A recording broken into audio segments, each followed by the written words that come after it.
3, 2, 1, Sync. Hello, everybody, and welcome to the TTV Podcast, episode 253. I'm Meso. I'm Bar. I'm Eljay. I'm Jonathan Juan. I'm Takuma. And hello, everybody. How y'all doing? Small cast today, guys. Yeah, Small look at this cast. being all, Discussion tight will last. Some of us smaller than others. Wow. What's that supposed to mean? Wow. wow, You okay. think it's Small cast putting on blast. Yeah. Someone's Just sizest rhyme over time. here. Sizes. Sizest. Yeah, I'm not gonna Takuma, buy into your sizest agenda. I feel like this is going to be a wasted question, Takuma, but since I'm going to be meeting you in like a month, Well, it's how coming tall from are a you? wasted person. Okay, jeez Louise. It's Mother of funny pearl. that you were asking this question, LJ, because we actually had a conversation about this before you joined. About We did. how high up you could go or something like that. I forgot what we asked Takuma, but he made some stupid You joke said about What's what's up, up? with you? what's no, up. That's what it was. No. It was what have you been up to? Or something. It was something along the lines of Yeah, like that- what are you been up to? What are you up to? And I And said last I checked about 5'10", 5'11". there you go. That's and your answer, these LJ. two did not get the joke. It took me a while. I had to stop and think about it. I knew Same. it was something clever, so I had to I just went silent, and I was just like, 5'10". Aw, I wonder what I'm this so is. touched that Interesting. you assumed I was being clever. I thought you were like being stupid. really tall. I thought you were like 6 foot. 5'11's taller than most of us. Yeah, Oh, no, 5'11's yeah, almost no, 6 foot. It's an absolutely. inch. It I is. will open up to be somewhere between 5'9", 5'11". I mean, it's kind of like Not as tall as I thought I was at one point, but the last time I actually got like officially measured at a doctor's office or something is probably been more than a decade. I mean, I'm with you, LJ. I always pictured Takuma as like really tall, kind of like I always pictured Yeah. Vin as like a 6 foot plus giant for some reason. Yeah, Yeah, you know, exactly. now that I Like, think about it, yeah, I you're- envisioned Ven as being super buff. I You envisioned Takuma as being are, super tall. You're shorter than purple. Oh, yeah, but like everyone's all shorter short than and purple. purple. Yeah, Purple's a that's giant. not saying Purple's- anything. We're all Purple is- shorter okay. than the Eiffel Tower. Here's the thing. Purple is tall. Like, kind of Really? crazy tall. But she's not as tall as I thought she'd be, if that makes sense. I think. See, the thing is, she's tall, but she's also proportional. She's not like weird, where like she's got like ridiculously long legs and she looks like she's a Right. freak or something. Like she's That's- tall, but she looks normal. So that's me and my cousin, which actually will be coming to Brick Fair with us. So hey, Oh, hey. like when we're standing up, he's probably like a head or so taller than me. But I mean, it's been a while since I compared. But like if we're sitting down, then we're about same size. I'm maybe even an inch I taller. call him Takuma's, He's just got long legs. Takuma's cousinuva. No. Please. I mean, no. when I think like, of like when I think He'll of someone probably who's going 6 by, foot, like Apollo or Akua or something like that. because I don't know like a ton of like, I mean, I probably know a lot of 6 foot people. I just haven't asked them their height. But like when I thought of someone 6 foot, I was thinking of someone like LeBron James who's 7 foot tall. But like in my head, that's how tall I was thinking this person. Height Like, has because I know a always guy, seemed I know more a guy who's obscure. 7'2". The guy that he's my age. He went to my church a while back. He's 7'2". He actually was He was 7 foot flat for like most of his teenage years, and we're like, dude, you're super tall. He went to college. He came back. He was freaking taller. This dude grew 2 inches in college. Like he didn't need enough Why inches. post the epic memes again. Good old lad. So I mean, like I've actually seen a picture of John and Purple next to each Yeah. other now. Wait, I hadn't seen this one. Ironically enough, I can't say that first picture is far from accurate, but at the same time, it looks ridiculous in that picture more so than it actually does on a real In real picture life, with right? features. Yeah. Like we It, were does, looking- it really doesn't look that big of a height difference. yeah, it's like I was like, you're tall, but Somebody, you're like sits maybe in a Purple's head face taller than me. It's and, actually like, not too bad Post the actual picture. in real life. But we're both proportionate yeah, we people, can't. though. just I think that's the thing. censor- Like, censor Purple's face and post the actual picture. I don't even know where even- to find the actual picture. yeah, it's like Purple. Purple has it. I think she sent it to me. All right. Purple But- off on vacation, so Purple's Rip Purple. MIA. who knows when we'll see that picture again. Regardless, though, the height difference, it sounds bigger. When you like do like a diagram of like how different the heights are, it looks Right. like worse than it actually is too. But then when you have a picture of you like actually standing next to each other, it really wasn't that bad. Right. I'm like 5'3", 5'4", It's really and she's like disappointing 6'1". for me. So I she's think like she's 11 inches taller, but I mean like Like I said before, we're both proportionally looking people. Yeah, though. that's we're the not thing. like That's the thing. we're not I think it has to crazy do with the short. proportions because, like, Mange, for instance, is roughly the same height as Purple, but he looks ridiculously tall. It's because he's like super stretched out. His like limbs are lanky. like Lanky. little, Yeah. he's lanky and thin, so he looks tall. Lanky Purple was a doesn't really titan. look tall. To be fair, though, Purple like- also wears like pretty baggy like hoodies, and Yeah, when, that's when I saw her, she wore a skirt for like the first time. skirt. Skirt. A squirt? She had a And that's Scorch Oh a yeah, thing, well, like when I skirt met you for the shorts, first time, except I for was wearing a something else. Charizard. Purple and a Squirtle. You should have said Charmander. It would have been funny enough. Ha, Pokemon. I don't know Wow. your weird pocket man. When was the last time anyone has played Pokemon Go? Dude, I played it about when Generation 2 came out, so actually not too long ago, maybe about 2 Generation months 2 ago. came out? Yeah, Generation 2. I didn't even know that. last time I played it was at Brick Fair because I was like, oh wow, it'll be so know great. I was looking forward to going around catching Pokemon with the guys. I popped it on at like an airport, and then I realized this sucks, and then I uninstalled it. I That is lost. I uninstalled it for a pretty vlogging much the same space. thing here. I've never played any of the Pokemon games, but I tell you what, if you're in Game Dev Tycoon, those things are cash money. They are. We made like we I made a don't game. call it Pokemon. I call it Critter Catch. And my latest one, I've got 3 games in the series. So first one is Critter Catch Black and Blue. Nice. Okay, all right. The second one is Critter Catch Blood and Bruises. Okay. The most recent one is Critter Catch Factions and Fractures. I'm seeing a common trend here. There's a Except- lot of critters. Have you really thought about what these games are about? Well, let me ask you this though. Don't you have the one game in the middle? You know, is like black and blue, and also purple. You know, and it was like Pokemon I haven't gotten yeah. that far. Bruise and Pokemon Bones, and then it's Purple. like Pokemon.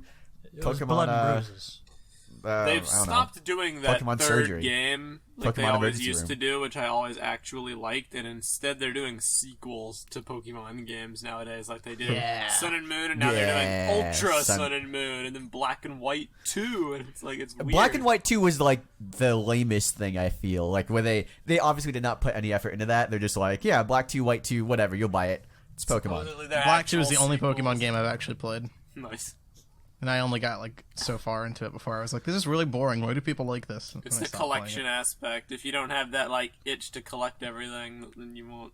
I won't enjoy it. For me, it was the social aspect of Pokemon Go that kept me going. It was like the Of idea course it that was. you Yeah, could go no, and meet that, people. Same for me. That was the big difference. Is like Yeah. going to a park and meeting people and like Talking about Pokemon. It was Yeah, a fun exactly. experience just seeing people around me engaged in it as well. Yeah. I will And admit. I it's- met it's so a many great, strangers playing that game. It was Right, pretty cool, it's a great actually. icebreaker where you're like, you could just be like, hey man, there's the Squirtle over there, there's a Charmander over. Like, I would go to parks and people would tell me like, they'd see me with the phone out and be like, dude, there's this Pokemon over here, there's this Pokemon. If you go See, I never around, understood all those like intricacies because the area where I live, the guys have seen it. We like look at Google Maps before, like it's just big giant block of concrete.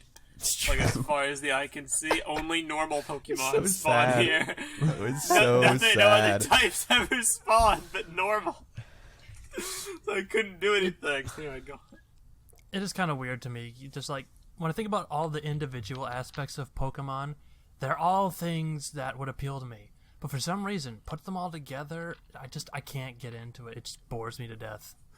I like the collection aspect. I like animals. Just seeing all these awesome creatures is cool, and they all have these special abilities, and it's turn-based combat, and just on and on and on. But it's like, I can't. For I've me- I can't deal tried with so turn-based many combat. times. I don't have that issue. It's just Digimon got to me first. Yeah, that makes sense. They're like two I'm different actually things. totally with you, Var. It's the turn-based combat that actually turns me off from Pokemon sometimes. Yeah, I can't deal with. That's why I can't go back and play half agree. the old Final Fantasy games. I just can't deal with. I'm turn-based actually in combat. complete It's so agreement. boring. I like Turn-based turn-based combat. combat in one situation and one situation only when it's Yep. interactive, and it's John's in agreement with me. The Mario and Luigi RPG games, because it's Right. not just click. Those exist. Yeah, they're some of my favorite games of And all it- time, dude. I'll pass them along. It's like, Dude, okay. Okay, The picture- thing about those games, yeah, you explain it. okay, it's like it's like a turn-based combat game, but every turn you have, you play a little mini game almost, like to decide if you deal damage or not. So like Mario jumps, right? You say, hey, jump on top of this Goomba. He jumps, and if you press A in time, he'll do like a double jump and like stomp on the guy. And when the So Goombas it's come quick attack, time events, basically. Basically, sure, yeah, in a sense. but the Goomba comes to But attack it's you, and you interactive, can so it makes it feel make like sure you're still you doing can things. dodge. Correct. Essentially, you can Yeah, dodge okay. his attack If an you enemy time if it an enemy enough. charges towards you, you can jump over them to dodge the enemy's attacks. Oh, or, that's actually pretty cool. Or Yeah. you can time your jump properly to land on their head as they charge under you, and then you deal counterattack damage to them. Yeah, So there's exactly. a little mechanical skill involved. It's not just stats and probability. Exactly, and it's stuff. not probability and stuff. Like you can That's actually cool. change the if you're a good enough Oh, player. okay. So this is what you this is can what change Paper the, Mario is a part of, right? In a sense, it's a kind of an offshoot. It's Okay. it's Paper similar, Mario is but the not more exactly the same. beloved of the two. They are similar, but the actual like portable Mario and Luigi games are what I grew up playing, as opposed to Pokemon. And the Paper writing is Mario. super solid of them too. It's just a really great game overall. You should definitely play it. That reminds me of what's the game called? It's actually on sale on the Steam summer sale that's going on right now. I think Sponsored it's called Ronin or something like that. Shadow It's of Ronin. It's a I don't remember exactly what it's called, but it's like it's a turn-based platformer, like ninja combat game. Shadow of Ronin. Never played on, let me Shadow find- of Ronin. You don't Okay, know. yeah, it's called Ronin. Someone that did mention Undertale in the live studio audience. It's sure Undertale. I mean, it's Undertale's not a bit more exactly the same. interactive, though. It Yeah, is. it's not really it is I still interactive. haven't played that or anything to do with it. Like the thing with Undertale is it's turn based, but then each attack that you have has got like a mini game that goes with it. So like, attack, quote unquote. Most of them aren't even attacks if you play it a certain way. But Yeah, there's like see. mini games within that turn based thing. So you click your option, and then you have another mini game that you have to interact with. So it's not really turn based. Yeah. But regardless, Here's another games. good combo. I'll post a GIF of this in the chat. This is from Mario and Luigi Superstar Saga. It's a combo attack because Mario and Luigi have superpowers for some reason. Luigi charges up like a lightning blast. He like shoots it at Mario. Mario like uses it as a jumping board. Luigi jumps off Mario's head and then shocks this creature. And you have to time the button presses. Right, while you they have make to all time their the button jumps, And you do presses. like crazy combo attacks. oh okay, Why that that seems pretty cool. Why that There's a little crab looks like a mechanical skill Christmas involved. tree, I forget. It's important somehow. Interesting. Anyway. We should Actually, like kind of that reminds is really me of there's a turn-based Bionicle element in the Moninui Online game. you remember that fighting the There's also Rahkshi, a which was turn-based one of my favorites. entire Bionicle game. Maze of Shadow. Yeah, that game sucked though. Don't talk Yeah, about it. I that can game attest to was this. terrible. I Not like fun. it, dude. I liked that game when I was younger. Played it a heck of a lot, even though I forget everything about it. Wasn't the So programmer's entity in it? you don't really know if you like it or not. Then I have vague fond memories. Like, I kind of remember being like, "This is neat," but when I tried to play it when I was, I don't older, have was- vague memories at all. yeah, well, Meso. I'm sure little Timmy from down the street probably has fond memories of his father before he left him. But that Okay. doesn't mean it's a good. Wow. Wow. What? Oh, we jumped right into that, huh? Yeah, something you want to talk about, Mario? It was just Father's Day. I don't know if you, Jeez Louise. something on your mind, buddy? That came out of a dark alley. I'm just saying, you can have fond memories of something that aren't always positive. That's probably exactly why he wants to see if he can find the latest recap reviews because his dad left him. He doesn't know what to do. Yes. Yeah, exactly. Well, that's little It's like, John. That's little You know Johnny. what I his said dad- little you know- Timmy. Oh, Just before Johnny his and dad Timmy, walked- they're siblings. Just before his dad walked out of the front door, he said, "Sorry, Timmy, but I'm sunsetting our relationship." Yeah, that's little Timmy for you. Maze of Legacy of Shadows Timmy. is neat, in a way.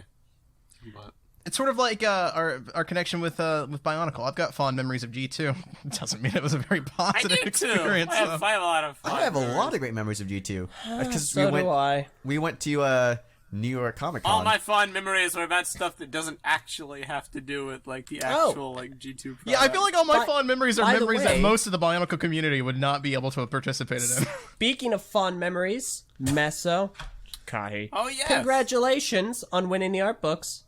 Yes. Yeah. I suppose we should talk about that. Thank you all if you supported us, fans. You were quite helpful.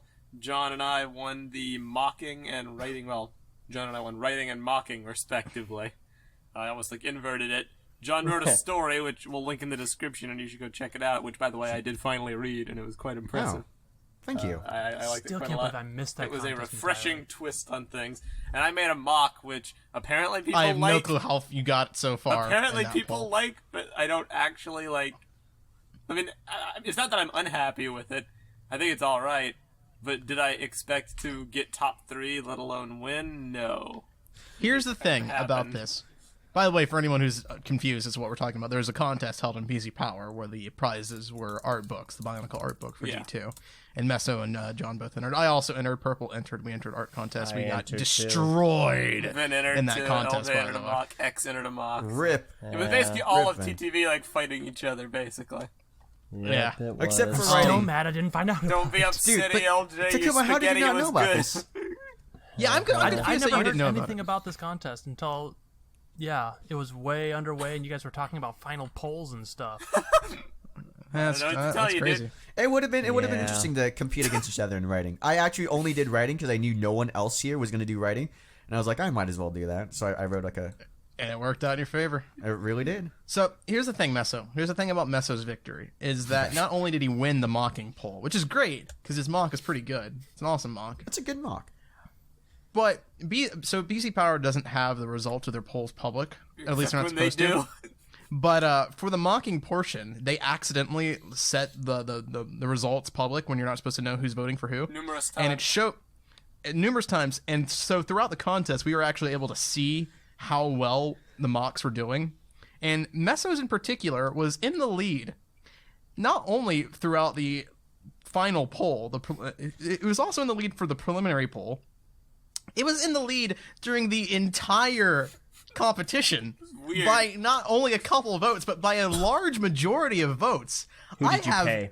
I have Nobody. no clue how you did it, but you not only won the contest, but you won the contest with very little competition at all. I can't Yeah, even like, there was attribute no it to like, point- oh, when we talked about it on the podcast, people went and voted for me because the podcast came out the last day of the contest. Yeah, I don't even preliminary know stuff, if yeah. our fan base even knew about it. I don't think so. Honestly, like Not at least not early on when you were like destroying was- that poll. I mean, look at it this way: if it was people that were just voting for it because they were, they recognized our names and thought it was us, you guys would have received a lot more votes as well because you guys all entered as, there was Yeah, 'cause definitely everybody not the entered. amount of lead. Yeah, You know what I think the it amount is? of lead Meso had was insane. Literally all of us, well, figuratively, all of us did enter.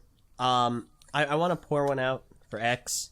He only got one vote, and that was Yeah, his. poor X did. Ouch. Like Ouch. you're sad about like your mock, but you got a tie for 5th place. You were up there. X got Oh, one yay, vote. I got a tie for 5th place. What That do means I you got get? A 4th trophy that place. says I participated?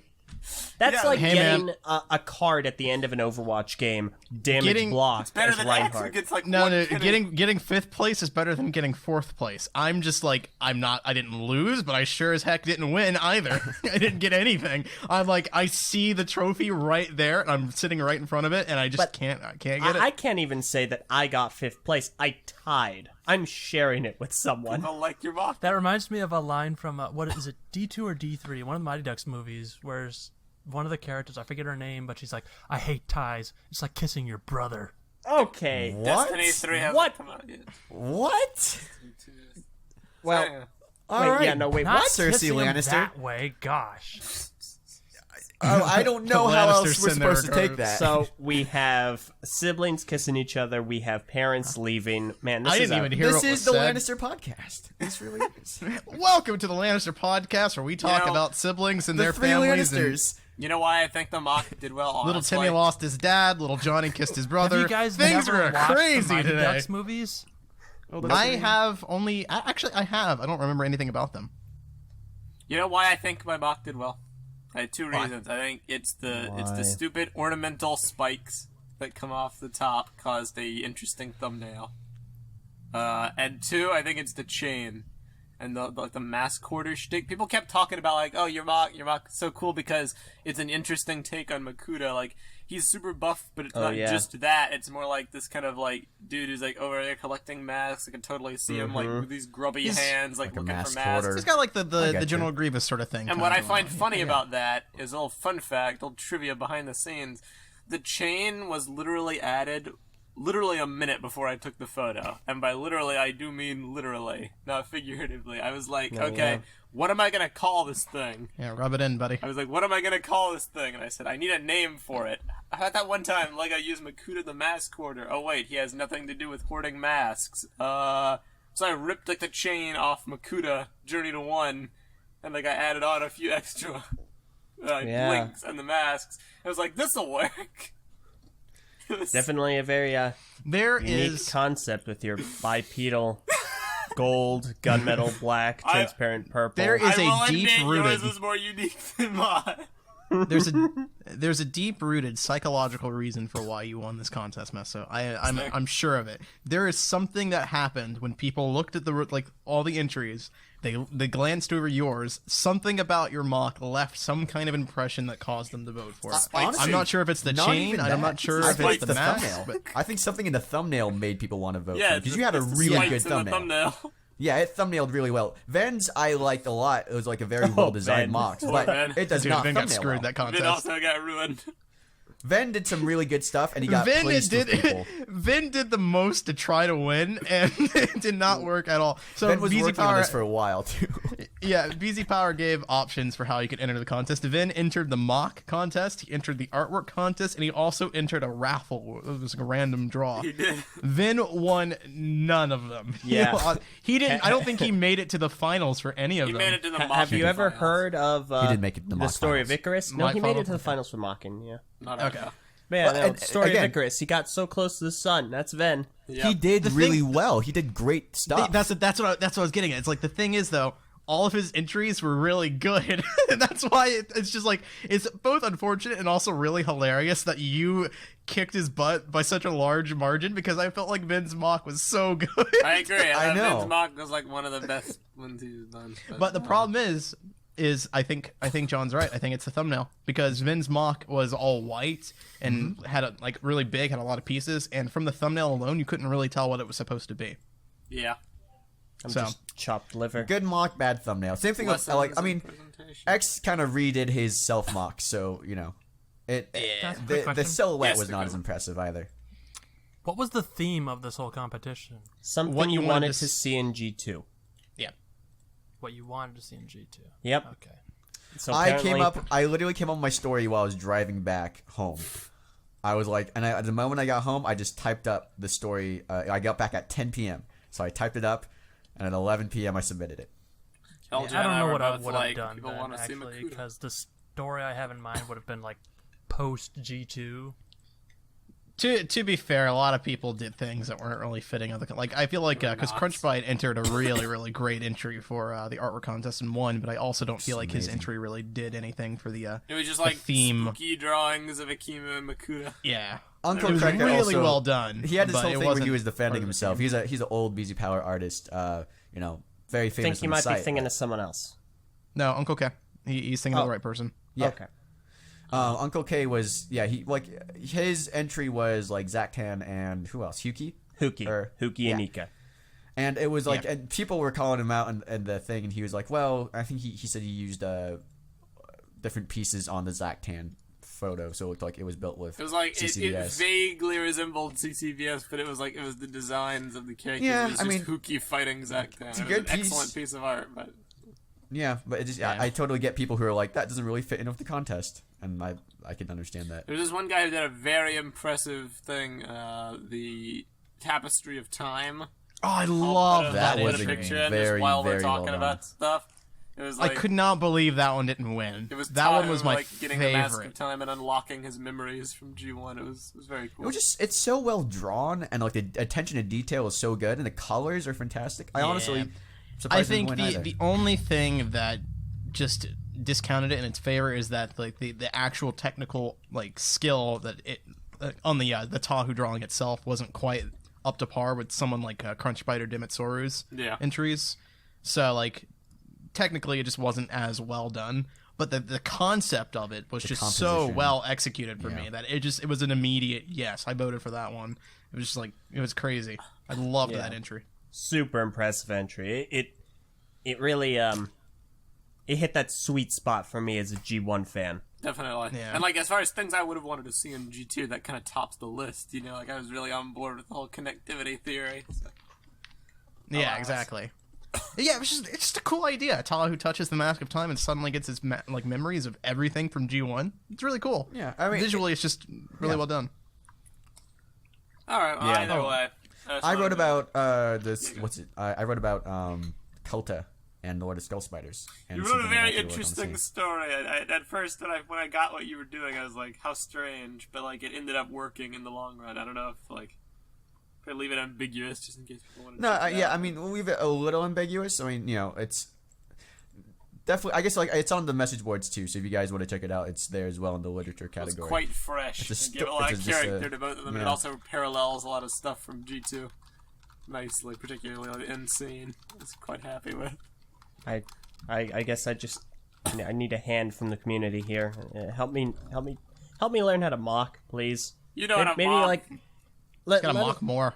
please tell us like in the comments below. Would you be interested in a series helping me mock for Brick Fair? Because I want to display something there, but I don't want to display the mock of shame that currently resides to my left, Not aka my shame, dude. entry. It's a good mock. Meso, I got 11 votes in the finals. Who cares? 11. No I poured my sacrifice, heart no and victory. soul No into that. How many sacrifice. votes I got in the No finals? victory. 0.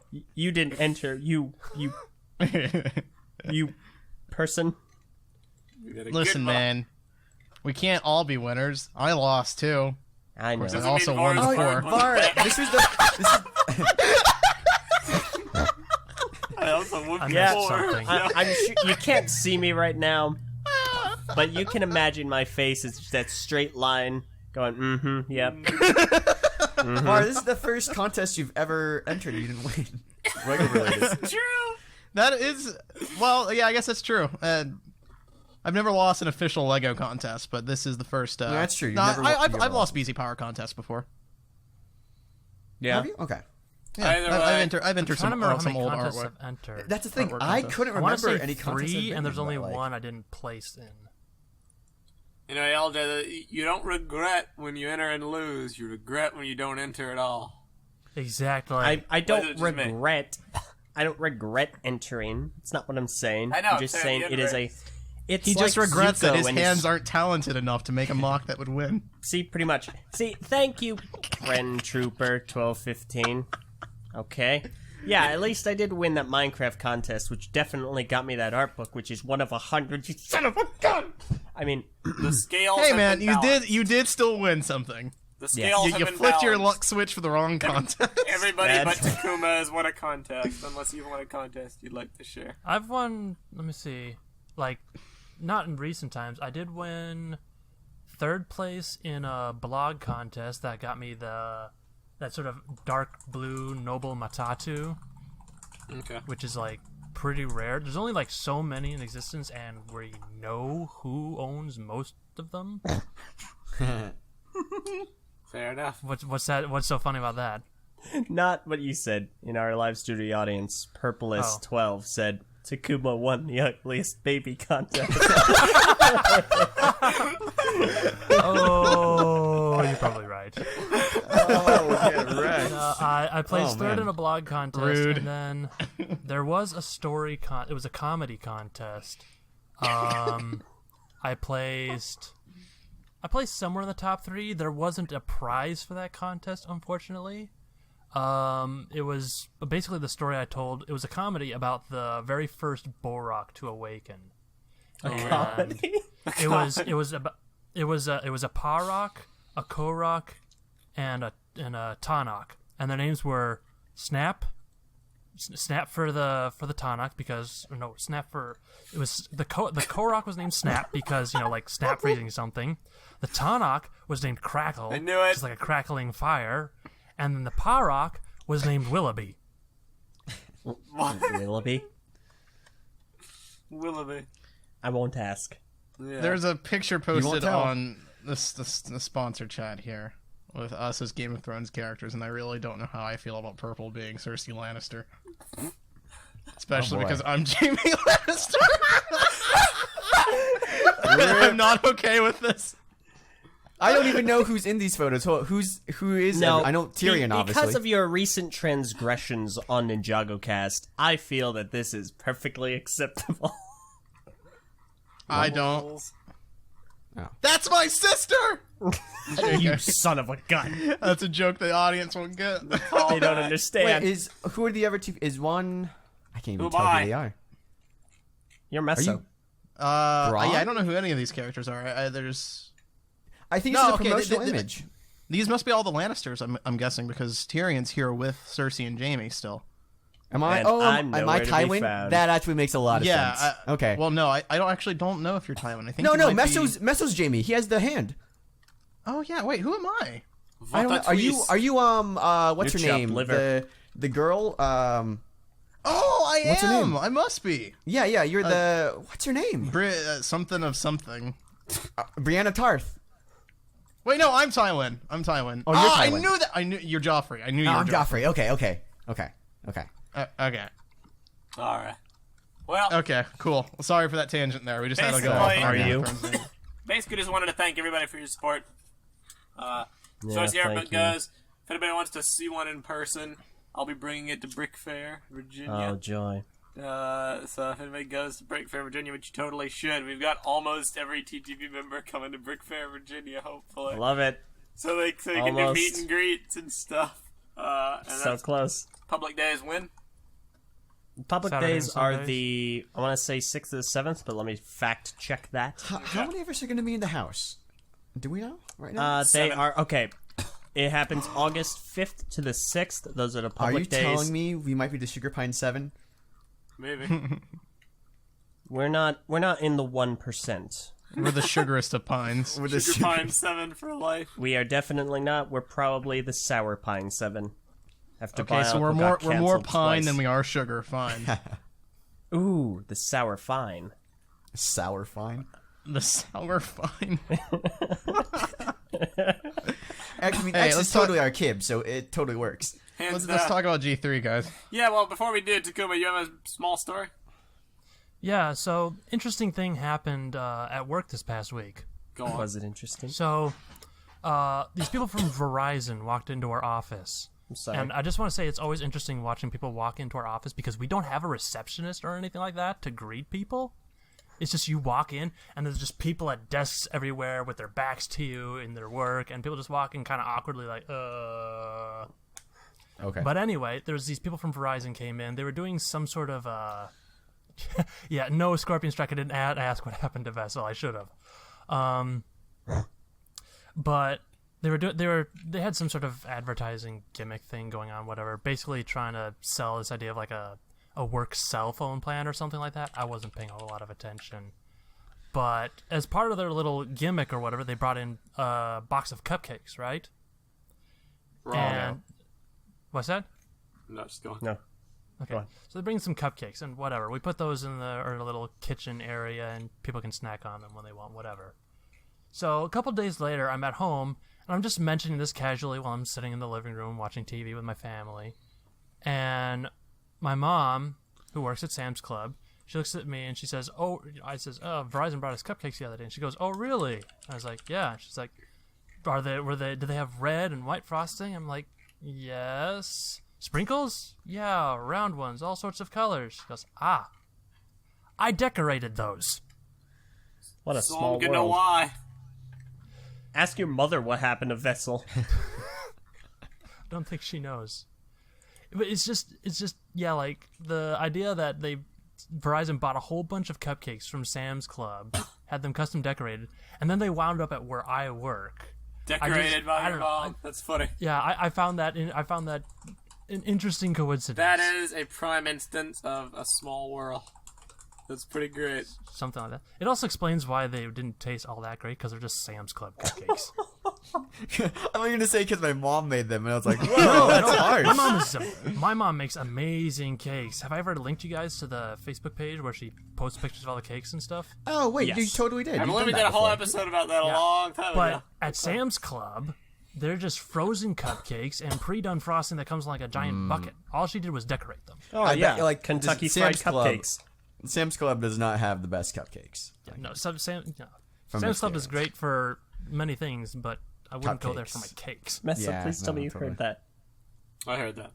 Thank you. All right. Well, thank you for that story, Takuma. It illustrates a small world that we live in and the power of coincidence. Oh, just shut up and get on with it. Speaking of small worlds, the island of Artaka. It's not that small. It's actually pretty large. Yeah, Large island. It's small compared to what we're used to. So, Right. So this week for the BIONICLE G3 conversation, as always, before we start, The quick island of disclaimer. Matanui, Var. Quick It's small disclaimer. compared to the island of Matanui. Disclaimer. So, our BIONICLE G3 project is a fan-made reimagining of LEGO's BIONICLE franchise as a Which means it's system completely theme. official. It's unofficial. It is not 100% sponsored canon. by LEGO in any way. Absolutely sponsored by It by is Lego. our own independent Hashtag ad. podcast discussion project for the purpose of putting ourselves in Lego's shoes and figuring out how it's done to design Bionicle. We're trying Now- to design it from the ground up, and so far, with working with our community members at boardthetvchannel.com, it's been going well. now, if any of you out there listening to this partake in a little bit of gambling, this is something fun to do with your friends. You make a bet, but you have to... Hang on, relax. It's family friendly. It's totally fine. There's no illegal activity know involved. where you're going with All this. you need to do is bet your friend that someone in this description for this video will be going, "Is this official?" And It's you win the every bet. week. I saw a comment like last week. Somebody was like, "How long has this been a thing?" And I was like, Yeah. "For all year, basically, It literally has been all year, actually. almost all year." So, Yeah. It's been a whole year thing. So this week, last week we really fleshed out character personalities, backstory, etc.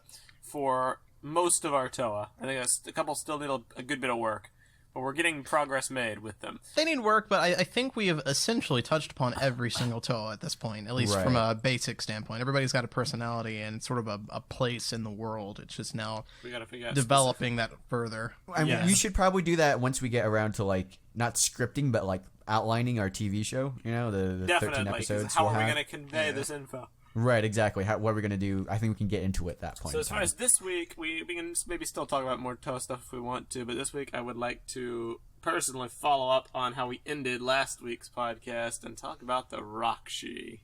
And also perhaps address some community pitches that have been Yeah, submitted to us. there were definitely some pitches about the Rahkshi here that were put into the Brickonicle subforum, which you can access if you go to board.ttvchannel.com and go over to the Brickonicle It's where you can contribute subcategory. all your ideas in a way that we can actually see.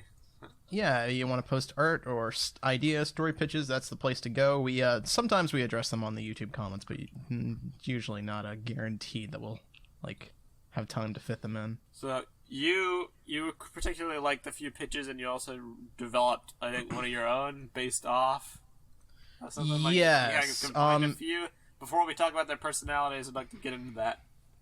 So, Okay, so you want me to get into the thing if that you I would, made up? yes. Well, if it relates, however you want to start Okay. it. Because the only thing was with the thing that I was thinking of is that it does sort of tie into Leo's backstory as well. I don't know if we wanted to do that or not, since you guys mentioned waiting until we actually sit down for episodes. Whatever like flows outlines. better. It doesn't matter. We don't need to wait. I'm Yeah, just well, saying, like, yeah, we it doesn't could matter. wait.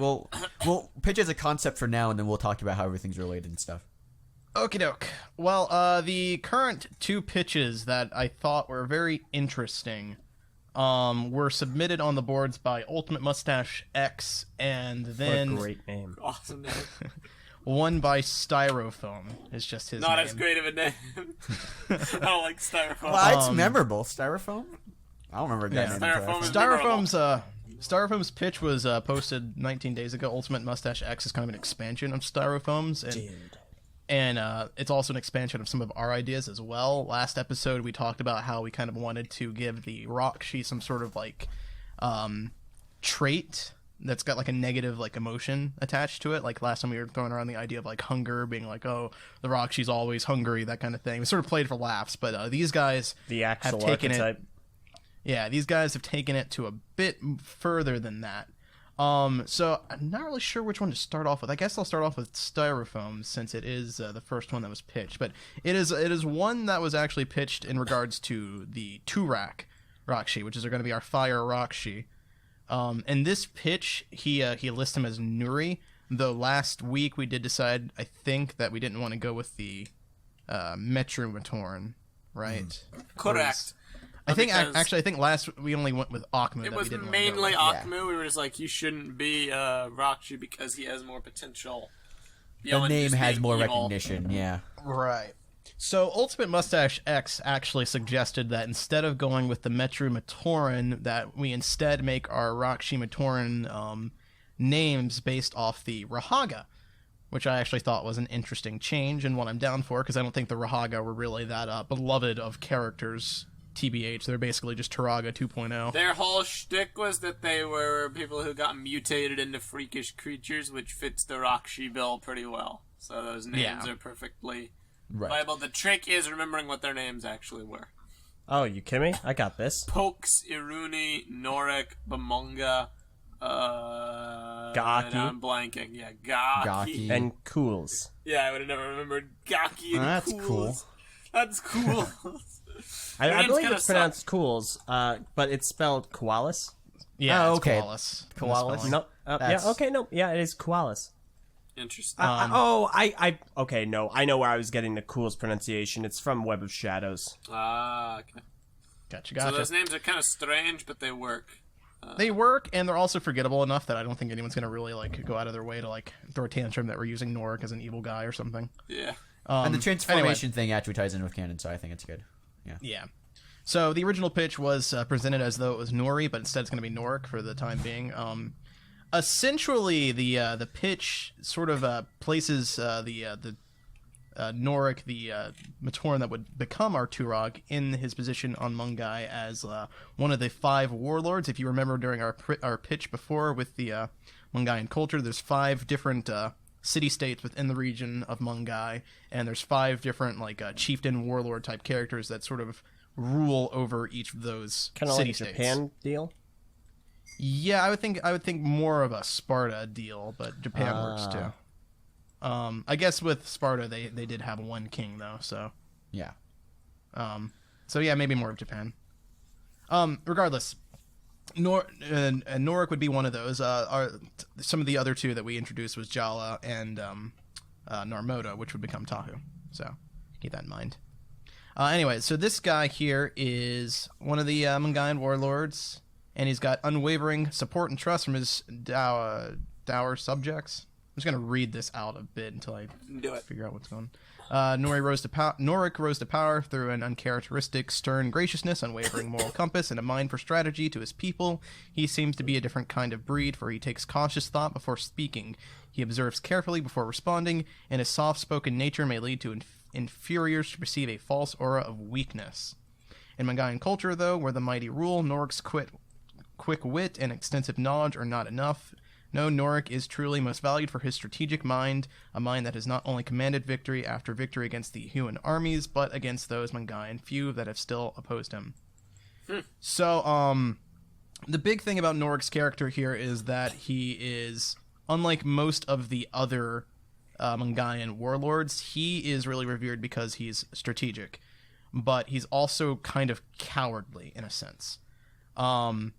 So I guess kind of a comparison you can make is maybe Starscream, who's pretty intimidating, pretty powerful, but he's also really cowardly and sort of always sort of kind of conniving in the background or something.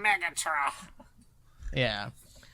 It's important to note here that this character trait of Norik being this sort of cowardly, planner is important because of his eventual transformation into the Rahkshi Turok, whose power is fear. So his trait here, his character is really tying into what becomes his ultimate downfall, sort of thing. Snazzy.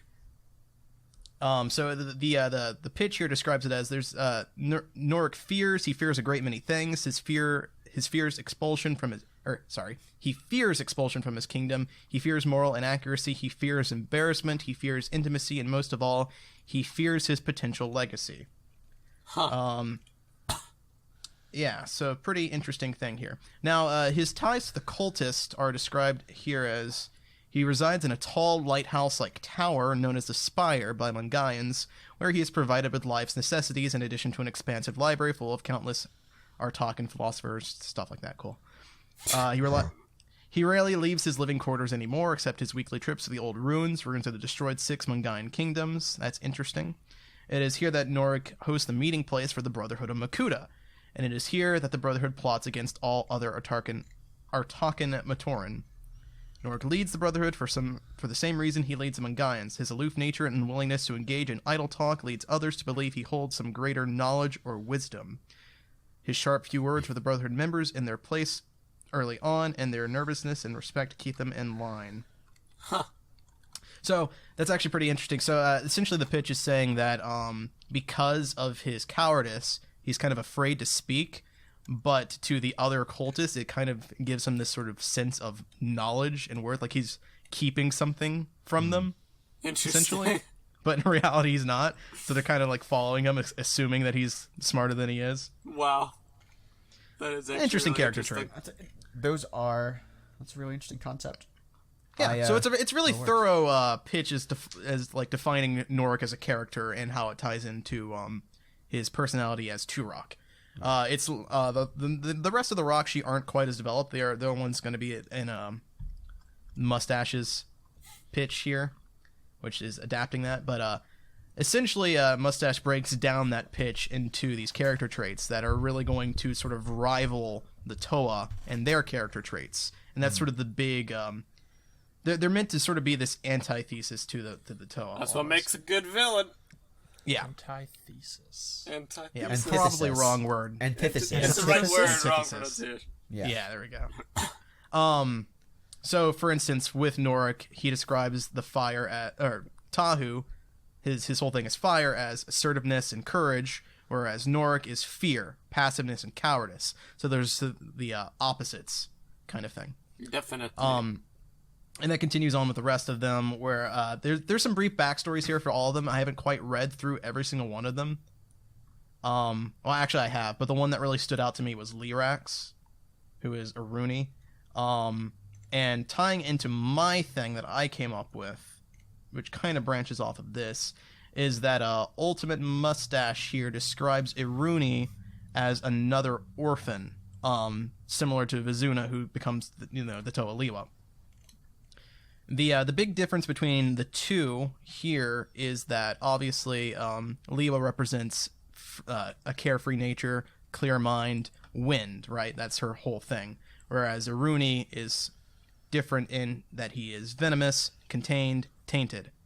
So the pitch sort of describes how he and Vizuna differ in terms of personality, is that Vizuna is really carefree and satisfied with being where she is in life, essentially. And doesn't quite mind being this sort of orphan, kind of forgotten character, whereas Iruni is sort of offended by it. He sees his lot in life as sort of a slight given to him by everybody else. He'd punch himself if he could. Right. What? Being a hobo. That's how much he hates gotcha. him. Yeah, okay. Yeah, exactly. He's a hobo, he would punch himself. Phenomenal. I like it. So, Vizuna's okay with being a hobo. Iruni not so much. He hates his people, and the big thing here is that he wants to get revenge on Kane. And that's sort of what leads him into joining the Brotherhood of Makuta and ending up becoming a Rahkshi. The pitch that I came up with is sort of related to that, where it puts Iruni and Vizuna as close together. They're friends as orphans. They work together to keep each other alive. They both kind of work together to pull out these hijinks in the region of Kane and, do petty theft, thievery, that kind of thing. And the difference between their personalities becomes stronger as the two grow up in age and start to form their own thoughts and ideologies.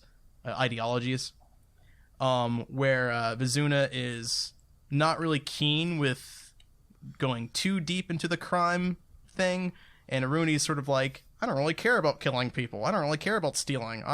These people deserve it. They're awful. They have left us and forgotten us, sort of thing. Chaotic evil. Yeah. And I think so as the two start to grow up and Iruni becomes even more upset with his position, he starts to come up with this plan of taking revenge on Kane, and Vizuna is not really a part of this whole thing. She starts to slowly see Iruni kind of shift towards darker and a darker path, where he becomes more aggressive. He's like assaulting people. He's generally becoming a not great guy. And it's when in my pitch, Aruni commits like the ultimate bad thing, and that's murder. He murders a Matoran. And Vizuna's like, okay, you are clearly unhinged. This isn't, we gotta, no, okay. And the murder is sort of like the first step into Aruni's ultimate plan of building a coup against the government of Kane. And when Vizuna finds out about this coup, this planned attack on Kane, her hope is to maybe warn people before it happens. Problem is, Aruni is like, Vizuna, what the heck, man? I thought we were bros. I thought we were friends. I thought you agreed with me and all this stuff. And she's like, nah, dude, you're crazy, bro. We can't like just go around killing people, you know? And Aruni's like, he's like heartbroken. He's upset. He's like, well, if that's how it's going to be. Oh boy. And the ultimate thing here is he pushes her off the floating island. Now, keep in mind, the entire region of Kanai is floating in the sky. Very far high up in the sky, and Vizuna has no elemental power. She's the only single person in the entire region of Kane with no connection to wind. So he pushes her off the island, and she falls to her supposed demise, leaving Aruni and his coup, and their like sort of whereabouts or whatever unknown. We then go back down to Vizuna. I forgot her name for a second there. And she has miraculously survived the tumble down to the earth down below. She's sort of on the region, the outskirts of the region of Tiro, the earth region. I think that was Tiro, right? Yep. Okay. Earth region of Tiro. And she's alone. She's desperate. She doesn't know how she lived, but she also has no food, no place to stay. And eventually, after walking and wandering the region of Earth, the outskirts with no one in sight, she stumbles upon an old shack. And resorting to her old habits, she then attempts to steal some food from the shack, because that's just how she gets food. She's caught by a passing Gecko before she can attempt to escape. The Gecko picks her up and drops her down in front of this dude. Camera points up, and it is an elderly Lematoran, not Lematoran, Kanayan.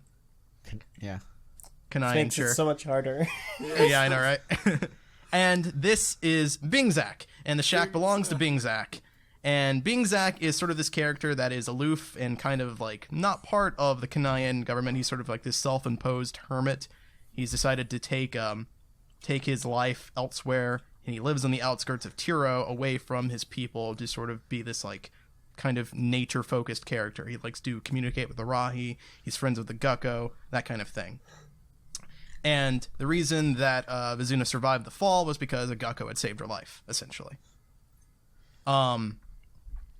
So basically, the pitch here is leading us to form this relationship between Bingzak and Vizuna's ultimate goal is to return back to Kanai to stop Aruni from whatever nefarious deeds he has in store. The actual details of what's going to specifically happen, not really developed yet.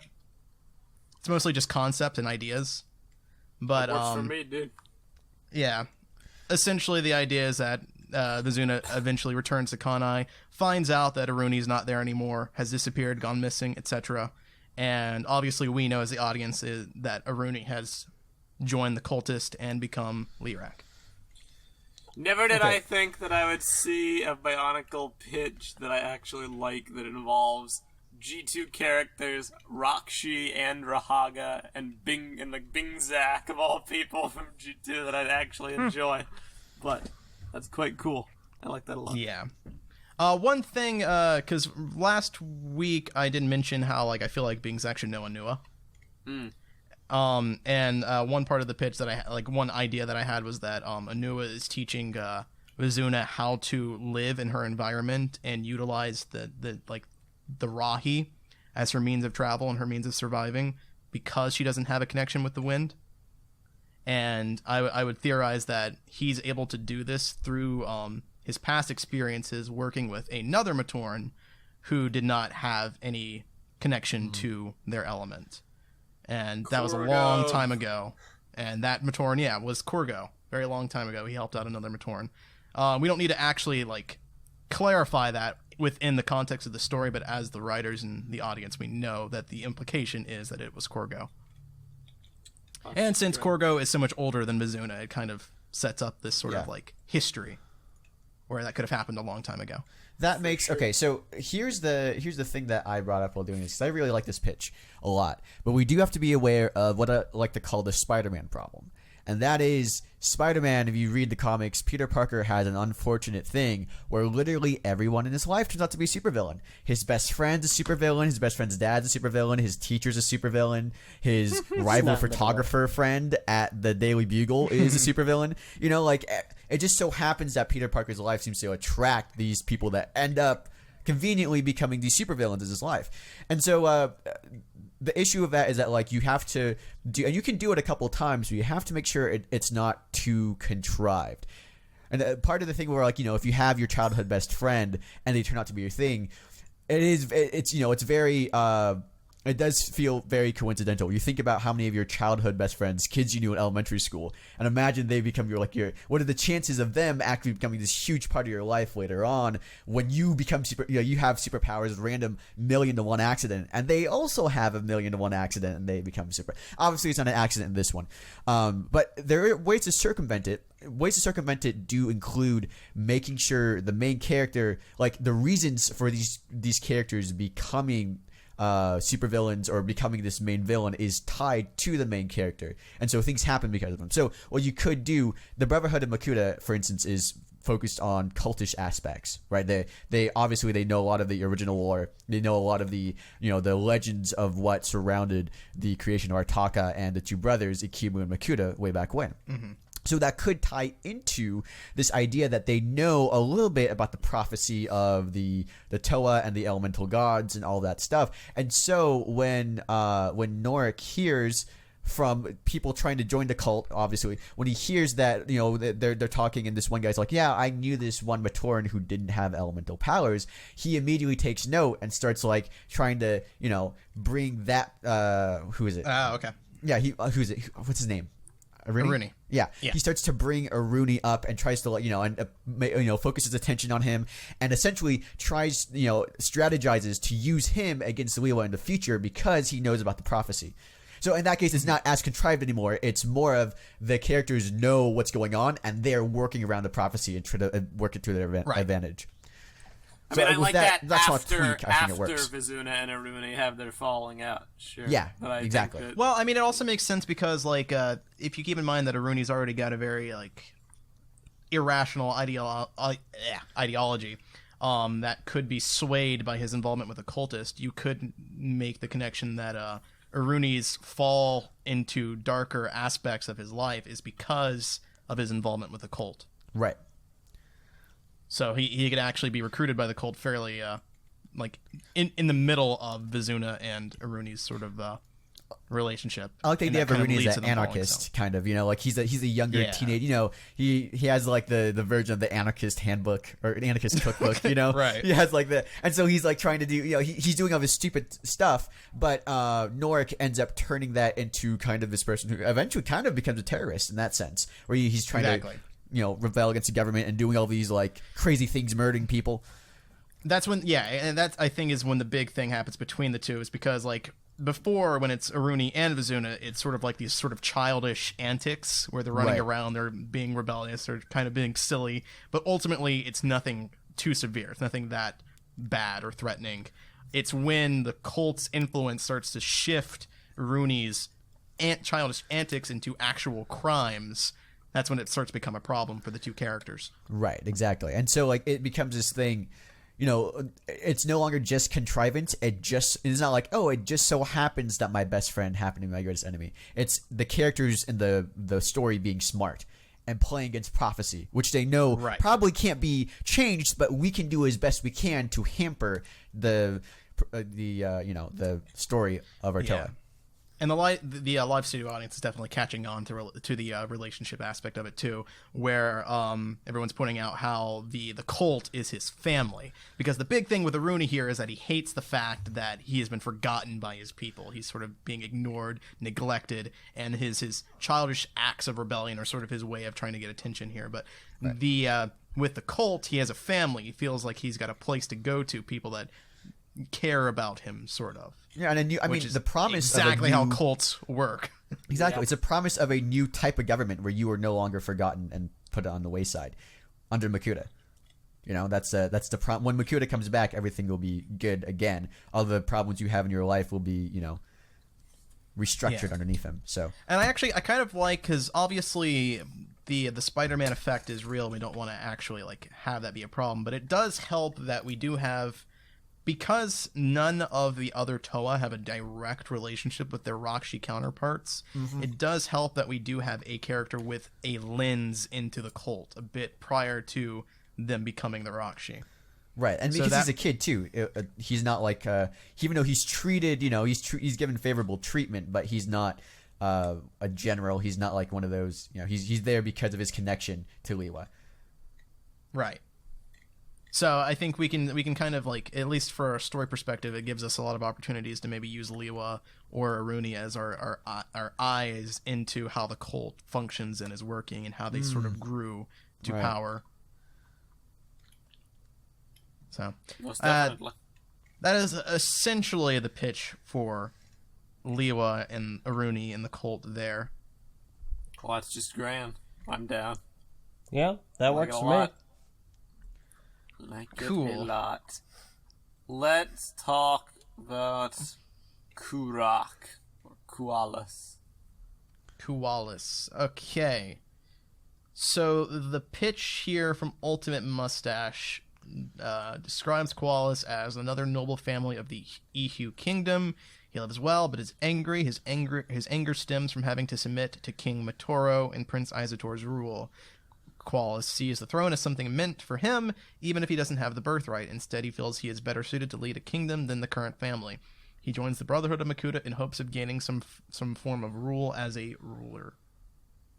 That makes sense. I feel like we could do more with that. He could be part of. yeah, he could feels be a little extended bit- family. It feels a bit standard, generic, It does. but at the same time, I can't think of anything better. I mean, yeah, that's kind of what I mean. It's effective. We could do that in the story, and it could totally work. It just seems like we could be developed a little more. Maybe instead of just being from some other noble family, he might have kind of meant something along these lines. But perhaps it was a family who had some kind of deal, some kind of relationship with the actual royal family. They were slighted in some way, or they were passed up for the throne, or maybe he's related to Izator somehow, and he was like a stepbrother or something. Well, the evil brother trope is also pretty real as well, but I do think it can work. I feel like it is definitely a trope. My thing is when I'm thinking these characters, I agree. I don't want them to all know each other because that's Spider-Man effect. I also feel like there'd be more interesting potential for character growth and character dynamics if they had something to do with each other than if it was just some other family. You're right, and Kopaka I think actually really works because again, if you think about, you just have to kind of think about how the plot comes together, and it makes logical sense for these people to be in their situation. It's not a random chance that this person happens to be in this cult and everything. For instance, someone in power who wants to upset the current power structure, who is part of the royal family, would probably be involved with the cult. He's someone that the cult would value as a member. He's someone that would want something to change. So that all makes sense for someone as part of the royal family who wants to replace Kopaka and wants to replace Matoro. For them to be in the cult, that makes sense. So I feel like that we can get away with that, and that still makes sense within the confines of the world. Very true. But the flip side of that is that thinking about what we want his relation to be. We could have him be, we could have another thing. We could parallel the brothers by having Iruni be, or not? As I say, Iruni, who's the Koalas. Koalas? Having Koalas be, possibly a brother Matoro's that was passed up. Or we could have him be a family, a branch of the family that was supposed to receive the inheritance at one point. And Uncle did not. Koalas, who was completely passed up. There is another franchise that I did take inspiration from a little bit when working with the idea of the Ihuan Kingdom. Okay. That did have a similar plotline to what this guy is suggesting, in which you have this sort of king family, right, that has the crown in their possession. However, deep in the history of the kingdom, at one point the crown belonged to another family and was forcibly taken from them by this new family. And the current members of the royal family don't really have any knowledge of their history because it happened so long ago. However, the family that did rule at one point has remembered it since, that happened, and has held a grudge against that family for a very long time. So maybe in a sense you could have Koalas and have this sort of royal family thing where they feel slighted by the Matoran, like the Matoro family, and it's just been this long, deep-rooted hatred that they've just had over the course of this existence. So Kopaka has no clue who this dude is, but he knows Kopaka's who got no Kopaka idea. is. Yeah, but this guy knows exactly So so this is actually kind of a little bit drawing from Game of Thrones as this inspiration point.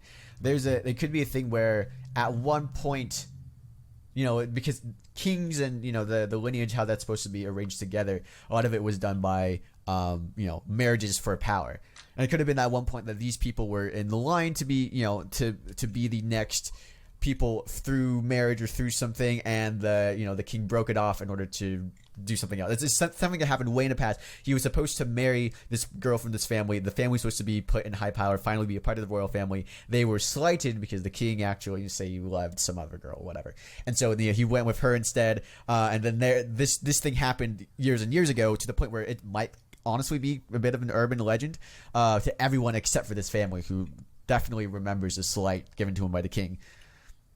Right. Yeah, I think that's essentially what we'd be going for here. Fine by me. The thing to remember with Koalas here, and his role and his backstory, is that I feel like with Iruni's backstory, Iruni is pretty much directly tied with Liwa in terms of their backstory. So when we do the flashback episode of Liwa, we'll be touching upon Iruni a little bit, and that character will give us the eyes and ears for what's going on with the cult. Whereas Koalas, his backstory, while it does connect with Kopaka, is not going to be connecting directly with Kopaka's story. So I think with some of these details that we're describing here, it's good to have. I'm not sure if we're going to ever actually touch upon them that much outside of maybe a story serial. That's what I'm hoping for. There's so much periphery material here. This is the perfect setup to do expanded universe stuff.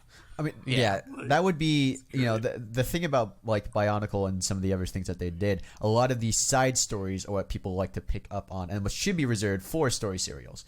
What we're talking about with the families and the backstory, that is, you're right. We're probably not going to touch upon that on a TV show, but we could have someone write a thing that was put up online, like a story serial, and that would be unlike the Bionicle story serials sometimes, where they actually relevant.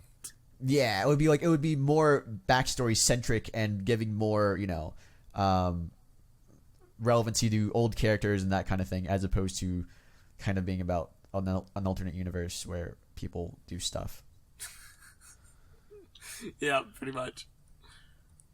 Live studio audience suggestion from Walk is suggesting that Sir Tavis would be a good name for the past king of Ihu. Ooh, that's good. Yeah, I like that one. I do like that one.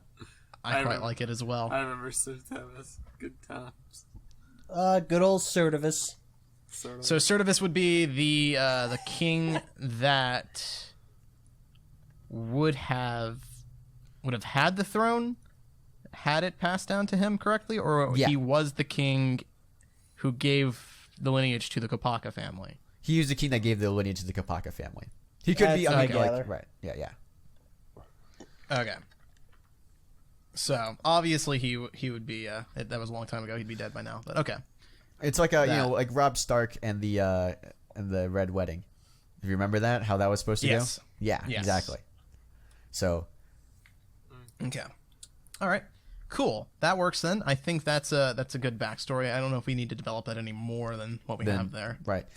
Well, I think mean, that's pretty good. what we can think about for Koalas's episode, where we're touching upon him as well, because we will be touching upon the Toa and also their Rahkshi counterpart a little bit. And part of building this up is to have enough of backstory to both. And I think we can focus that around both Kopaka and Koalas. We can have that focused around the workings of the kingdom in Ihu. And the Ihuans and like kind of their culture and all that stuff. They won't really be focused around the cult the same way Aruni is. Aruni will be the eyes and the ears into the cult. This backstory would be a bit more about what is going on in Ihu at that point in time, the kind of unstable political climate where Matora wants peace, but the other people in the kingdom do not, and they're kind of mad, and it's building to a hedge, and then the thing that Taku does happens, and that sparks this conflict that will eventually turn into a civil war down the line. Fair enough. All right. And it's also good because a lot of this stuff can be touched upon during year 2 as well. Right, exactly. We can Civil have backstory. War. Yeah, Civil War gives you Because I a still lot want of the opportunities Rahkshi to be work this relevant stuff in some way. I haven't I think so too. They should definitely be I relevant, want and to they get should be played. upgrades of some kind. I want to get mechs and stuff. Just go around like trampling people. It'd be great. Let's talk about Bamonga Vorak, because this is another one. Like, not sure. Do we have the Here's- time? We can go for another 20 minutes. I'm good with Yeah. time today, so however long Time's we want to fine. go. Here's the thing with Bamunga. So before I even read this one real quick, I do want to mention that Korgo at the moment is probably our least developed of the Toa. In Definitely. the sense that we haven't quite developed the region of Earth quite yet. Yeah. Compared to the other regions, I feel. So it'll be interesting to see how this one ties in. This might actually help us. We'll see. So, Bamunga Vorak, his pitch says, Bamunga is a fellow scholar with Korgo, however, he lacks the physical strength that seems to come natural to the larger Matoran. He becomes jealous of this power, especially since Korgo is so passive and has no need for it. This lust for power will lead to his joining of the Brotherhood. Upon transforming, he finds that he has become much larger, Minotaur theme, and that his Rahkshi power allows him to absorb even more. With Korgo being the definition of Earth, abundance, growth, Bamunga is hunger, inadequacy, decay. I like that a lot because it's like hunger for power as opposed to like hungry in general, like I was joking about last week. I don't like it because it's like he saw Korgo and that made him mad. Yeah, I feel like this one might be a bit spiral. too tied to Korgo. Yeah. If there was a way to tweak it otherwise, I like everything else about it, basically. I want him to be this skinny dude who, like, I want to be strong. Except, unlike Captain America, for instance, he doesn't want it for good reasons. He doesn't want to protect people. He just Completely wants selfish to, reasons. Completely selfish, 100% self-interest. If there's a way we can tweak it without having it be about Korgo, that'd be great. And since we haven't fleshed out the region, like he mentions, he lacks the physical strength that seems to come natural to the larger Matoran. Well, that's not a thing with Tiro. Like, it's not like everybody's bulky and he's not. Yeah. It's not like everyone To goes to our CrossFit knowledge. except for Yeah. him. They're not all bodybuilders. Yeah. So, I don't do really know. like the idea of him wanting to be this big brute character as a Matoran, and when he becomes the Rahkshi, he is the biggest of the Rahkshi.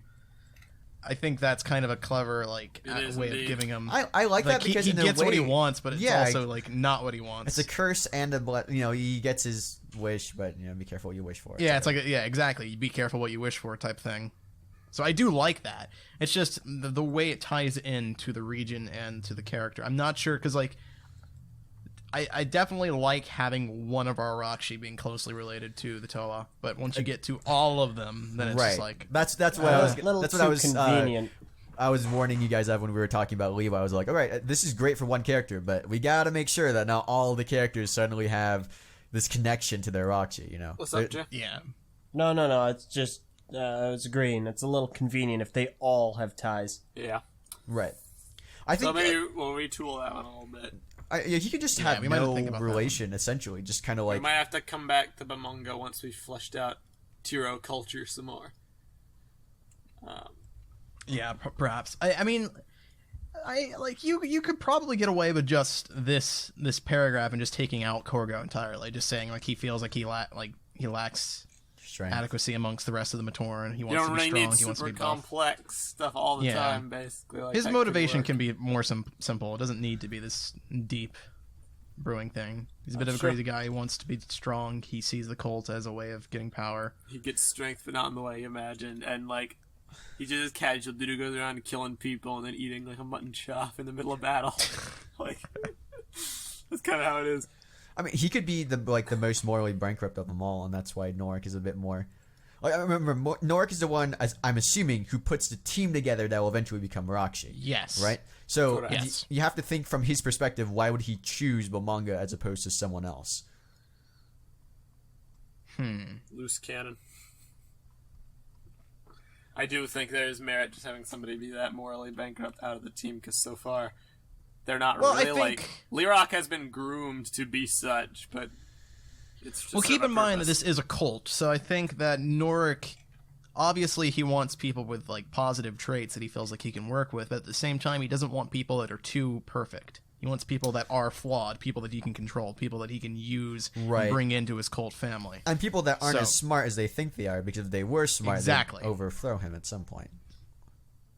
That makes sense. True enough. Wadden in the live studio audience ask, Bumanga should be Anua's father's brother's nephew's cousin's former roommate. Then what does that make them? Absolutely nothing. That's great. I think that's perfect, a perfect suggestion. Yes. Totally That's great. canon. It's like Let's do like it. Anua's father's brother's nephew's cousin never washed the dishes, and his former roommate's like, "I will get you and your line one day. I will return. Yes. See who can't wash the dishes now." Before we end today, I want to briefly touch on Pokes, Panrak, and Gaki and Gurok, and these two are interesting. Out of all of the ones so far with Rahkshi, they're the ones I've been having the toughest time with thinking about what could possibly be done. Not in terms of their characters, but in terms of like keeping like, oh, they have this fear or they have this one negative character trait which is exemplified. Because Gurok's is disintegration and Panrak's is fragmentation. Well, actually, with this pitch, I should have mentioned this earlier. Actually, Ultimate Mustache X actually revised some of the elements for the Rahkshi. In particular, he did it because he wanted there to be this opposite relationship with the Toa, where you have the Toa who are defined by these traits, and the Rahkshi are defined by the opposites of those. So, for this pitch, he actually replaces fragmentation and disintegration with psionics and gravity. So, for instance, with Gaki, with Gali, her power is water, her traits are fluidity and amorphous, and with Gaaki, it's gravity, which is stability and structure. So opposites, that kind of thing. Pokes, it's psionics, manipulation, and vulnerability, versus the stone, which is preservation and endurance. That's fine. But I mean, like, Wait, who has gravity again? Like which Gravity element? is Gaki. Well, it is Alright, something the- interesting I noticed because, like, he has replaced them completely. If you just swapped fragmentation and disintegration and swapped who they belong to, Gaki wants her village to be fragmented, set from the rest of the island, set apart from the rest, and Pokes would be stone versus disintegration of said stone. So that could work like equally as well if you just swap the two. You're But right, actually. That could I- work. His ideas are cool. I'm not like. Fragmentation and disintegration, though, are very similar powers, and that's They what are. I don't like about them. Is that they're not really visually strange. distinct enough. Yeah, I do like the How did they psionics even like manipulation. explain the difference in G1? Do you They remember? didn't. They They didn't. didn't. It's like the exact same thing in G1. Well, you see, fragmentation breaks things into big chunks, but Look at this, disintegration breaks into Well, I mean, tiny if pieces. you want more clarification, you can totally ask Greg at board.ttvchannel.com. Look at this. Or you can This ask quote on, Greg the, on Carson like a wiki questions. page. A Penrak was chosen by Pterodax to be sent for the Avoki because fragmentation is the enemy of faith, the principle of Libatorin. Garbage. Yeah, G1 in a nutshell. Well, no. That's kind of along the lines of what we're doing here. Like, It is. Yeah, but it doesn't make any sense there. Yeah, that's the only thing I'm That's- focusing that's the on. thing, How is that they're trying- fragmentation the They're trying to opposite do the of same faith? thing that we're doing, but it doesn't make sense. fragmentation being the opposite of faith? How Makes do sense. how do the two relate? What? Okay, what is fragmentation? Church splits. Breaking things apart. When I think faith, See, don't I really guess think unity, when you're thinking of it from like a metaphorical standpoint, then yeah, that does make sense. Yeah, but like that's the only way I'm thinking of it. It's not like his power is breaking people's hopes and dreams and separating them from the relationships with each other. It's literally taking things apart, though. Like Yeah, he's I mean, breaking a rock into pieces. I know, but the issue is that faith in Bionicle G1, it's literally just a principle. It's like unity, duty, purity, speed, accuracy, the kind of courage, That is purity, true, they do faith, have all those creation, different prosperity, and principles. peace. Yeah, but he's like not the supposed- his antithesis of power faith is isn't doubt. to destroy principles, though. Yeah. Well, the idea is if these Matoran believe so strongly in these principles, then it would be best to send a Rahkshi which directly and physically opposes them. But That's why the principle of courage in fragmentation, Takoro, though. their opposition is going to be a Yeah, okay, Turok. but here's the thing. I understand that from Fear- the metaphorical standpoints, but Fear makes sense. Fear makes sense as opposed to courage. If their thing is faith, this should be the Rahkshi of doubt. See, it's not the Rahkshi of fragmentation, which it doesn't actually have. Because it's not like there's courage and then, the Rahkshi is the Rahkshi of strength. Because if you're strong, you don't need to be courageous or whatever. You see how much you have to stretch now for I would have put the courage? opposite of faith to be like psionics or like Exactly. mind. And Like, You would have put the opposite of faith to be sound. not What? sonics, like psionics. Psionics. Something to do with the mind. So it's like, I am Yeah. a Lematoran. I believe, oh dang, I got a headache. No, it'd be like you could like install doubt. you corrupt could their break faith. Yeah. you could break their character, change Like, their personality. you could separate fragment it? them. Yes, but Yes, no, but like- LJ, you're still not understanding. You are right if the power was metaphorical. If It's fragmentation broke personalities, broke their spirits, that would be correct. But that's not. The power of fragmentation is literally to create explosions. That's not the same thing. No, I understand. I Like fear is this, fear and courage. Yeah, that works. The Rahkshi of fear and the Rahkshi of courage. I think that it's not as ridiculous as you guys think it is. That's all. All right. I mean, would you I'll if you leave it. changed the name of it to Staff of Explosives, then would you think it was ridiculous? Breaks people apart. That's okay. All right. That's giblets. What is that even? Dude, I'm down. Fragments their bodies No. and their minds. It's down. When someone's brain gets breaks their faith because they explode into pieces. Yeah. when someone's brain they'd have a gets lot split- of doubt if they were in pieces. when someone's brain gets split in two by an Wouldn't have a lot of explosion, their faith anything is except broken. pieces. Their faith's only. broken. Their mind is broken. Everything's broken. Yeah. All right. It works Well, for me. Going back to the two. It does. I am It perfectly does not work content. for me. I am perfectly content with either swapping out those two or finding some crazy way because, like, do I necessarily think water and gravity are opposites either? Not really. Like, for the reasons he gives, it makes sense. Like, water is fluid and gravity is, like, stable, but gravity also isn't, like, an actual thing. Gravity is it is a law of the world we live in, but you know what I mean? It's like it's a metaphysical concept. They're not Yeah, I really getcha. a direct translation either. But let's take a look at these characters briefly. Go ahead and read out Pokes and Gaki because we don't have Okay. much more time. Pokes is a nomadic merchant. The lifestyle relies on quick words and deceptions, and Pokes is quite skilled at his craft. However, the desert is a cruel landscape. He has struggled to stay alive in such a harsh environment. Upon hearing about the Brotherhood, he decides to join them. This would remove the biggest obstacle in his life. Now that he doesn't have to now that he doesn't have to go out of his way to survive each day. Once transformed, he gains the power of psionics to use the manipulation and mind games he is so fond of. So basically, he's the tricky desert scavenger dude, and he gets psionics as his power. That could be interesting, and I also like it because it's simple. His principle is literally self-preservation. Yeah. That's all it is, and it works. It's effective. And his power works with his personality too. True. Gaki is a strong supporter of her matriarchal society. She believes that the Neho tribe should keep to the depths and only interact with the outside world when it is absolutely necessary. This puts her at odds with Matoran like Kivoda, who are open to the idea of expanding their world to account for the 5 other tribes they share an island with. Gaaki has a falling out with the tribe when she decides to build floating villages on the surface. Wait, what? What? Oh, no. She has a falling out with the tribe when they decide to build floating villages on the Okay. surface. Okay. She reluctantly joins the Brotherhood because she believes she may find a way to sway her tribe to deepen their separation from the others. As a Rahkshi, she gains the power of gravity. This mirrors her view of keeping some things tied down close to her, and other things pushed away. What is Maybe the rethink what's gravity. a counterpart to air? What's a counterpart to air? Oh, it is... Probably suffocation. Yeah. No, I think you mean in terms of the pitch, right? Turn to the pitch, yeah. Contained and tainted. Yeah. No, I know. Venom. What is it? Venom? Venom. Nah, he's not here. Oh, LJ, Really appreciate you your need to contributions calm this down. episode, LJ. You need to calm I'm down.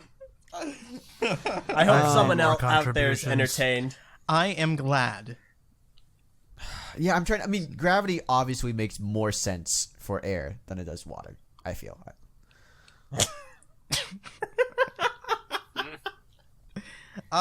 For I still wind. think I mean- gravity makes sense at all. Like, it does make sense for air. It doesn't make sense for the personalities. Like, he's stretching their powers to make sense with the personalities, and venom, poison represents Iruni to a T as far Yeah. as his outlook on life.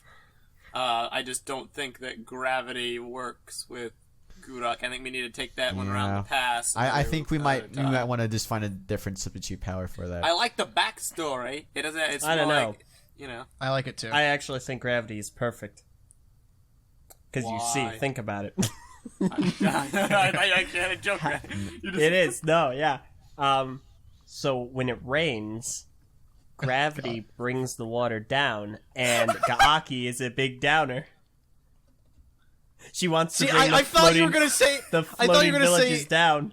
I thought you were gonna say when it rains, it brings the water down, just like how Gaaki's gonna bring Gali down. I'm like, oh, that would have been pretty cool, actually. That's actually cool, like a That's nice pretty way cool. of putting See, that now together. it helped lead You you have- to that, so You there have we go. too much faith in LJ. Bar. Too much faith. We need a fragmentation. Panrock came along and shattered it. See, Apparently it so. shattered your faith. Exploded your faith in LJ, huh? LJ, you've exploded my face. We Well, need that's like a fine. Michael Bay like movie about like religion and like We do not need a Michael Bay movie about anything like else anymore. we metaphysical do, explosions. though. We A do Michael have Bay one. movie would be great. I like the backstory for Gaki. I just don't know about the actual gravity power. What I like most about the backstory for Gaki is that it relates to Kavoda, but not directly. Yeah. So It's like, another political thing. yeah, it's a political thing, and like obviously they got opposing mindsets, but it's not like she's best friends with Kavoda or something. There's not like Right, a deep exactly. rooted connection between the two. So it works. There's a connection enough for it to work, but not so much that it's like too convenient. I actually quite like that. But yeah, maybe the power needs to be rethought a bit. My older thing when disintegration was still a consideration was like I wanted Cthulhu, as I dub person, to be like half disintegrated. It's Cthulhu, Gurak Cthulhu. That's the nickname from before, way back in the day. I wanted, Is Gurok like a squid or something? yeah, from the concept art. From the he was like concept, Cthulhu. yeah. Or like Does he have a squid face? Yeah, Yep. used to. Kind of like Davy Jones. Yeah, basically. Okay. I wanted disintegration to be like that, where like some of the skin or like some of the armor was coming off, and like half like sea creature or half like skeletal. face You just know, kinda- I guess we can keep one. I don't mind like replacing fragmentation with the psionics. I think that's okay. Yeah, I don't know. Let's have the fans take that one, like discuss the whole fragmentation versus disintegration thing. Please. Give us a new concept if we were going to replace them both for gravity, because that doesn't work. And we'll take another pass at this next week. But all in all, Yeah. thank you all for the pitches. They were quite good. They were quite Very helpful.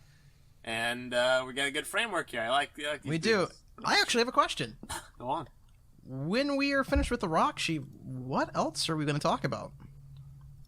For year one, we actually Yeah, for need year to one. like plan out story beats, because like Yeah. before Right. we mentioned how the island is going to be unfrozen at the end of the winter wave, and stuff was still going to happen in the summer wave.